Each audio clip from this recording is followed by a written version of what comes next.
ਤੇ ਗਣਤੰਤਰ ਦਿਹਾੜੇ ਦੇ ਮੌਕੇ ਦੇਸ਼ ਦੇ ਰਾਸ਼ਟਰਪਤੀ ਇਸ ਵੇਲੇ ਦੇਸ਼ ਨੂੰ ਸੰਬੋਧਨ ਕਰ ਰਹੇ ਨੇ, ਦੇਸ਼ ਦੇ ਨਾਮ ਸੰदेश दे रहे हैं। आओ सुनते हैं की कहना उन्होंने। की महामारी के कारण अकस्मात उत्पन्न हुए आर्थिक व्यवधान का सामना कर रहे थे। इस सहायता की वजह से किसी को भी खाली पेट नहीं सोना पड़ा।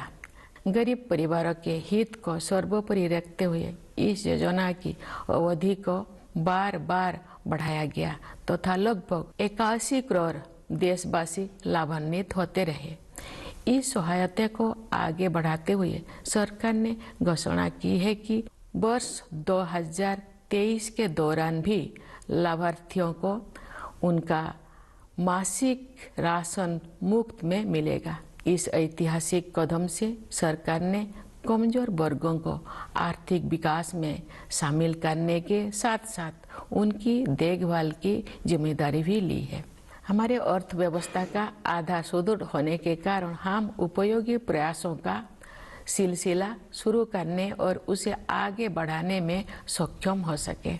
हमारा अंतिम लक्ष्य एक ऐसा वातावरण बनाना है जिससे सभी नागरिक व्यक्तिगत और सामूहिक रूप से अपनी वास्तविक क्षमताओं का पूरा उपयोग करें और उनका जीवन फले फूले। इस उद्देश्य की प्राप्ति के लिए शिक्षा ही आधारशिला तैयार करती है। इसीलिए राष्ट्रीय शिक्षा नीति में महत्वाकांक्षी परिवर्तन किए गए हैं। शिक्षा के दो प्रमुख उद्देश्य कहे जा सकते हैं। पहले आर्थिक और सामाजिक सशक्तिकरण और दूसरा सत्य की खोज। राष्ट्रीय शिक्षा नीति इन दोनों लक्ष्यों को प्राप्त करने का मार्ग प्रशस्त करती है। यह नीति शिक्षार्थियों को 21वीं सदी की चुनौतियों के लिए तैयार करते हुए हमारी सभ्यता पर आधारित ज्ञान को समकालीन जीवन के लिए प्रासंगिक बनाती है। इस नीति में शिक्षा प्रक्रिया को विस्तार और गहराई प्रदान करने के लिए प्रौद्योगिकी की महत्वपूर्ण भूमिका को रेखांकित किया गया है।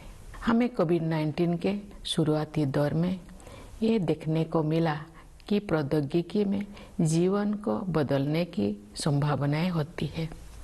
डिजिटल इंडिया मिशन के तहत गांव और शहर की दूरी को समाप्त करके सूचना और संचार प्रौद्योगिकी को समावेशी बनाने का प्रयास किया जा रहा है। दूर दराज के स्थानों में अधिक से अधिक लोग इंटरनेट का लाभ उठा रहे हैं। बुनियादी ढांचे में हुए विस्तार की सहायता से सरकार द्वारा उपलब्ध कराए जा रहे विभिन्न प्रकार की सेवाएं लोगों को प्राप्त हो रहा है। हम विज्ञान और प्रौद्योगिकी के क्षेत्र में अपनी उपलब्धियों पर गर्व का अनुभव कर सकते हैं। अंतरिक्ष प्रौद्योगिकी के क्षेत्र में भारत गिने चुने अग्रणी देशों में से एक रहा है। इस क्षेत्र में काफी समय से लंबित सुधार किए जा रहा है और अब निजी उद्यमों को इस विकास यात्रा में शामिल होने के लिए आमंत्रित किया गया है। भारतीय अंतरिक्ष यात्रियों को ले जाने के लिए गगनयान कार्यक्रम प्रगति पर है। ये भारत की पहली मानवयुक्त अंतरिक्ष उड़ान होगी। हम सितारों तक पहुंचकर भी अपने पांव जमीन पर रखते हैं। भारत का मंगल मिशन असाधारण महिलाओं की एक टीम द्वारा संचालित किया गया था और अन्य क्षेत्रों में भी बहनों और बेटियां आप पीछे नहीं है। महिला सशक्तिकरण तथा महिला और पुरुष के बीच समानता आप केवल नारे नहीं रह गए हैं। हमने हाल के वर्षों में इन आदर्शों तक पहुंचने की दिशा में काफी प्रगति की है। बेटी बचाओ बेटी पढ़ाओ अभियान में लोगों की भागीदारी के बल पर हर कार्य क्षेत्र में महिलाओं का प्रतिनिधित्व बढ़ रहा है। राज्य की अपनी यात्राओं, शिक्षण संस्थानों के कार्यक्रमों और प्रोफेशनल्स के विभिन्न प्रतिनिधि मंडलों से मिलने के दौरान मैं युवतियों के आत्मविश्वास से बहुत प्रभावित होती हूँ।